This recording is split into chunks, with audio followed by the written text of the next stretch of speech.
అందరికీ శ్రీమాత్రే నమః. వరాహ రూపిణి శివే నారాయణి నమోస్తుతే. తల్లి జగన్మాత వారాహిదేవి నవరాత్రులు మనకు వస్తున్నాయి.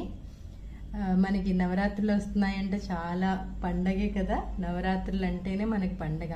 అయితే శ్రీ శ్రీ శ్రీ వారాహి అమ్మవారి ఆషాఢగుప్త నవరాత్రులు జూన్ 26వ తారీఖు నుంచి జూలై 4వ తేదీ వరకు ఈ సంవత్సరం జరుగుతున్నాయి. కాబట్టి అందరూ తల్లి ఆ జగన్మాత ఆశీస్సులు కావాలనుకున్న వాళ్ళందరూ కూడా వారాహిదేవిని సర్వదా ఆరాధన చేయండి. నవరాత్రులు ఘనంగా జరుపుకోవాలని అమ్మవారికి కోరుకుందాము. ఆ తల్లి మనకి శక్తి ఇస్తే ఎంతసేపు వారాహి అమ్మవారిని మనం కొలుచుకోవడానికి ఆ తల్లి జగన్మాతకు రాత్రులు ఆరాధన చేయాలి.